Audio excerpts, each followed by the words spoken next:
नमस्कार साथियों, स्वागत है आप सबका आकाश एकेडमी में। जैसा कि लास्ट वीडियो में हमने तुलसीदास जी से संबंधित महत्वपूर्ण प्रश्नों को पढ़ा था, तो आज की वीडियो में हम सूरदास जी पर आधारित कुछ महत्वपूर्ण प्रश्नों को पढ़ेंगे जो कि आपके एग्जाम के लिए काफ़ी ज़्यादा महत्वपूर्ण है। तो आप सभी विद्यार्थी वीडियो को जरूर देखिएगा, एक एक प्रश्न को देखिएगा, काफ़ी ज़्यादा महत्वपूर्ण प्रश्न है। अगर वीडियो आप लोगों को पसंद आए तो लाइक कीजिएगा और चैनल को सब्सक्राइब करने के साथ साथ वीडियो को शेयर जरूर कीजिएगा। तो चलिए ज़्यादा समय न लेते हुए वीडियो को शुरू करते हैं और देखते हैं आज के महत्वपूर्ण प्रश्न। तो देखिए, सबसे पहला प्रश्न दिया गया है। देखिए, सबसे पहला प्रश्न है, सूरदास को जीवनोत्सव का कवि कहा है। देखिए कितना महत्वपूर्ण प्रश्न है।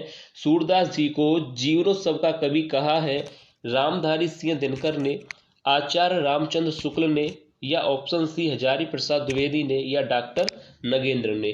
तो देखिए पहला ही प्रश्न इतना महत्वपूर्ण प्रश्न है। इस प्रश्न का जो राइट आंसर हो जाएगा ऑप्शन बी। याद रखिएगा, आचार्य रामचंद्र शुक्ल। आचार्य रामचंद्र शुक्ल ने सूरदास को जीवनोत्सव का कवि कहा था। याद रखिएगा, मैं एक स्टार बना दूं, काफी अच्छा प्रश्न है, महत्वपूर्ण प्रश्न है एग्जाम के लिए।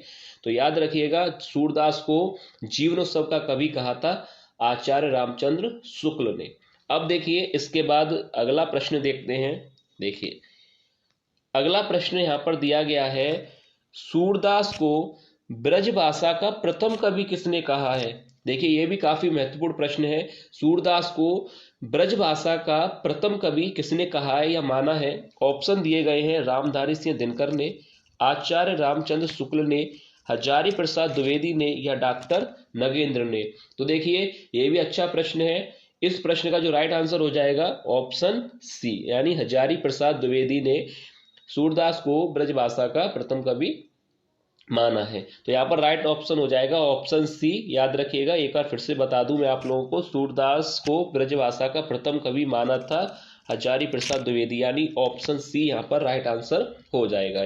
तो ये भी काफी महत्वपूर्ण प्रश्न है, अच्छा प्रश्न है। अब देखिए इसके बाद अगला प्रश्न देखते हैं। देखिए अगला प्रश्न यहाँ पर दिया गया है। देखिए प्रश्न है कि सूरदास किस काव्य धारा के प्रतिनिधि कवि हैं। सूरदास किस काव्य धारा के प्रतिनिधि कवि हैं। राम भक्ति शाखा के, कृष्ण भक्ति शाखा के, प्रेमाशय शाखा के, या ज्ञान मार्गी शाखा के। तो देखिए काफी सरल प्रश्न है। सूरदास जी जो है भक्ति काल के कवि हैं। भक्ति काल में भी सगुण भक्ति धारा के कवि हैं और सगुण भक्ति में भी कृष्ण भक्ति शाखा के। तो याद रखिएगा ऑप्शन बी यहाँ पर राइट हो जाएगा कि सूरदास जी भक्ति काल के कवि हैं, जिसमें भक्ति काल को दो भागों में विभाजित किया गया, निर्गुण भक्ति और सगुण भक्ति। और सगुण भक्ति के अंतर्गत आते हैं राम भक्ति और कृष्ण भक्ति, जिसमें सूरदास जी आते हैं कृष्ण भक्ति शाखा में। याद रखिएगा ऑप्शन बी यहाँ पर राइट हो जाएगा कि सूरदास जो है वो कृष्ण भक्ति शाखा से संबंधित है, यानी प्रतिनिधि कवि है। अब देखिए इसके बाद अगला प्रश्न देखते हैं। देखिए अगला प्रश्न यहाँ पर दिया गया है। देखिए काफी महत्वपूर्ण प्रश्न है। सूरदास को वात्सल्य रस का सम्राट किसने कहा था। देखिए कितना अच्छा प्रश्न है। पहले तो मैं यहाँ पर इंपोर्टेंट लिख दूं क्योंकि काफी महत्वपूर्ण प्रश्न है। सूरदास को वात्सल्य रस का सम्राट किसने कहा था। देखिए ज्यादातर एग्जाम में पूछा जाता है वात्सल्य रस का सम्राट किसे कहा जाता है। तो देखिए इस प्रश्न का आंसर याद कर लीजिए, वात्सल्य रस का सम्राट किसे कहा जाता है, सूरदास जी को। तो ये यहाँ पर प्रश्न आपको हो गया। अब इसके बाद प्रश्न पूछा जा सकता है वात्सल्य रस का सम्राट किसे ने कहा था। किसे कहा जाता है, सूरदास जी को, और किसने कहा था। तो देखिए ये प्रश्न का जो राइट आंसर हो जाएगा, ऑप्शन दिए गए हैं, रामचंद्र शुक्ल ने, डॉक्टर रामकुमार वर्मा ने, महावीर प्रसाद द्विवेदी ने, या रामधारी सिंह दिनकर ने। तो देखिए इस प्रश्न का जो राइट आंसर हो जाएगा ऑप्शन ए। याद रखिएगा रामचंद्र शुक्ल। अगर आपसे पूछा जाए वात्सल्य रस का सम्राट किससे कहा जाता है तो सूरदास आंसर होगा, और किसने कहा था तो रामचंद्र शुक्ल ने। तो यहाँ पर दोनों प्रश्न आपको अच्छी तरह से तैयार हो गए। अब देखिए इसके बाद अगला प्रश्न देखते हैं।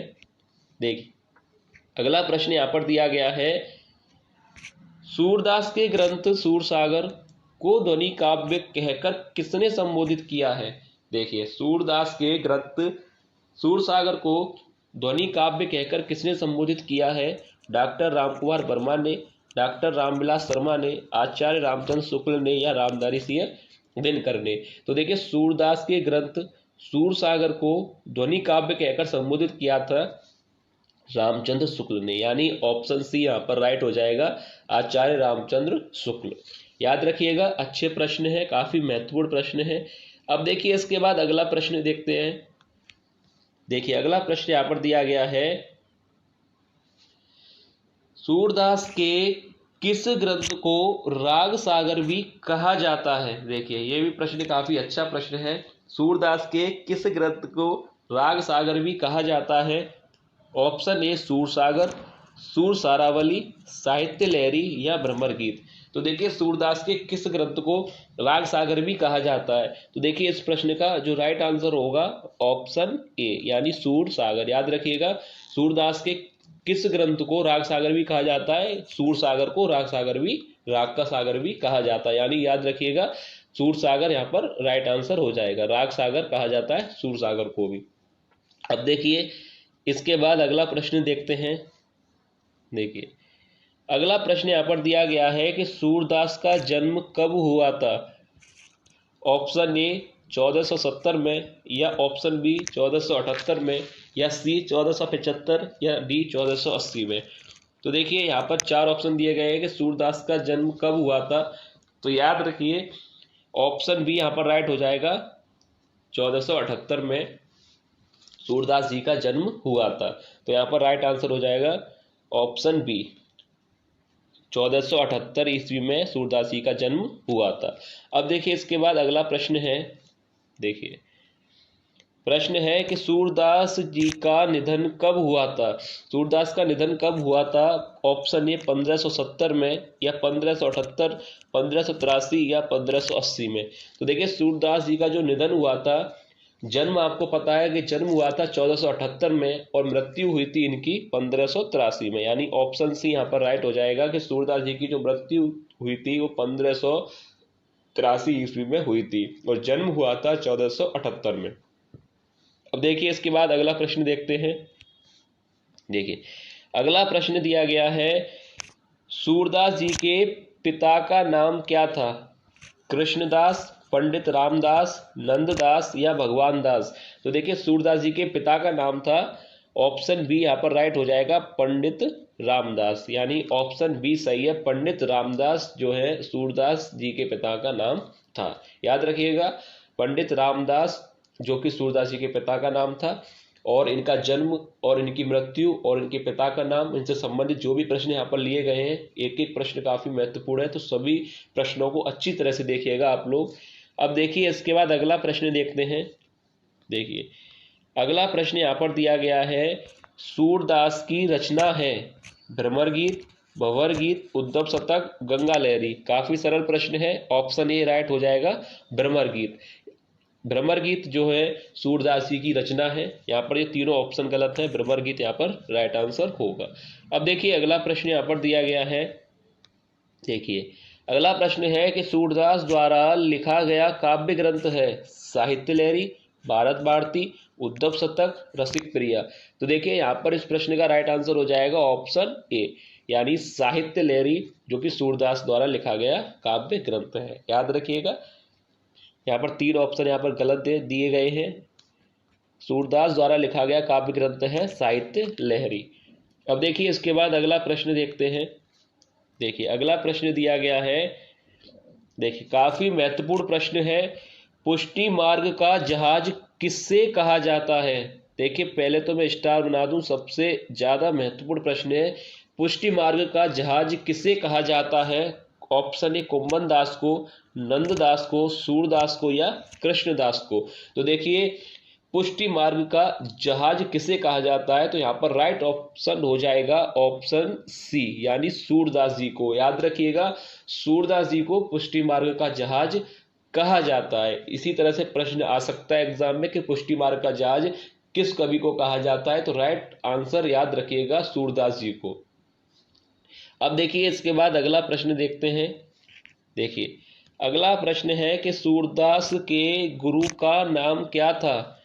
सूरदास जी के गुरु का नाम क्या था। रामानंद, निम्बकाचार्य, वल्लभाचार्य या ऑप्शन डी नावादास। तो देखिए सूरदास जी के गुरु का नाम था, यहाँ पर राइट आंसर हो जाएगा ऑप्शन सी वल्लभाचार्य। याद रखिएगा सूरदास जी के गुरु का नाम था वल्लभाचार्य, यानी ऑप्शन सी यहाँ पर राइट आंसर होगा। सूरदास जी के गुरु का नाम था वल्लभाचार्य। अब इसके बाद देखिए अगला प्रश्न देखते हैं। देखिए अगला प्रश्न दिया गया है, सूरदास जी का जन्म कहाँ हुआ था? ऑप्शन ए पारसौली में, रुनकता, चिरगांव या काशी। तो देखिए अगर आपने इनके जीवन परिचय के बारे में पढ़ा होगा तो आप लोगों को पढ़ने को मिला होगा कि इनके जन्म से संबंधित मतभेद हैं। कुछ विद्वानों का मानना है कि इनका जन्म जो है सीही में हुआ है, और कुछ विद्वानों का मानना है कि इनका जन्म जो है रुनकता नामक ग्राम में हुआ है। तो देखिए दोनों इनके जन्म को लेकर मतभेद है। तो आप लोग इस प्रश्न का जो भी राइट आंसर है वो आप विकल्प के अनुसार कीजिएगा। जैसे यहाँ पर विकल्प दिया गया है रुनकता, तो यहाँ पर राइट आंसर हो जाएगा ऑप्शन बी, यानी रुनकता बिल्कुल सही आंसर है कि सूरदास जी का जन्म यहाँ पर रुनकता नामक ग्राम में हुआ था। अगर ऑप्शन मान लीजिए यहाँ पर रुनकता ना दिया हो और वहाँ पर सी ही हो तो सी ही को आप लोग चुनिएगा, क्योंकि मतभेद है। पर प्रश्न जब एग्जाम में आएगा तो वहाँ पर आपको गलती नहीं होगी। प्रश्न के विकल्प जो है इस तरह से रखे जाएंगे कि आप लोग कंफ्यूज ना हो। तो याद रखिएगा सूरदास जी का जन्म हुआ था रुनकता, और कुछ का मानना है कि सी ही में। तो आप लोग अपने प्रश्न को विकल्प के अनुसार सही कीजिएगा। अब देखिए इसके बाद अगला प्रश्न देखते हैं। देखिए अगला प्रश्न है, सूरदास जी का निधन कहाँ हुआ था? पारसौली, रुनकता, चिरगांव या काशी। तो देखिए सूरदास जी का निधन कहाँ हुआ था? जन्म तो रुनकता ग्राम में हुआ था, अब इनकी मृत्यु कहाँ पर हुई थी? तो देखिए मैं आप लोगों को बता दूं, इनकी मृत्यु जो है पारसौली में हुई थी, जो कि गोवर्धन के पास माना जाता है गांव है। तो वहां पर इनकी जो है मृत्यु हुई थी, यानी ऑप्शन ए यहाँ पर सही हो जाएगा, पारसौली में। तो जो कि गोवर्धन के पास एक गांव है, वहां पर इनकी मृत्यु हुई थी पारसौली गांव में। तो यहाँ पर ऑप्शन ए सही हो जाएगा। तो देखिए एक बार मैं आपको शॉर्ट तरीके से बता दूं। देखिए सबसे पहले सूरदास जी का जन्म के बारे में अगर आपसे पूछा जाए तो 1478 इनका जन्म हुआ था, 1583 में इनकी मृत्यु हुई थी, और इनके पिता का नाम था पंडित रामदास, और इनका जो जन्म हुआ था वो रुनकता में हुआ था, और मृत्यु हुई थी पारसौली में। तो याद रखिएगा, इनमें से कोई भी प्रश्न अगर बनता है तो आप लोग गलत मत कीजिएगा। तो आज की वीडियो में बस इतना ही। अगर आप लोगों को वीडियो पसंद आई है तो वीडियो को लाइक कीजिएगा और चैनल को सब्सक्राइब जरूर कर लीजिएगा, क्योंकि काफ़ी महत्वपूर्ण प्रश्न आप लोगों को कराए जाते हैं इस चैनल पर। और अगर वीडियो आप लोगों को पसंद आई है तो शेयर जरूर कीजिएगा अपने ग्रुप्स में, ताकि और भी विद्यार्थियों तक ये वीडियो पहुंच सके। तो चलिए मिलते हैं नेक्स्ट वीडियो में, तब तक आप लोग अपनी तैयारी अच्छी तरह से करते रहिए।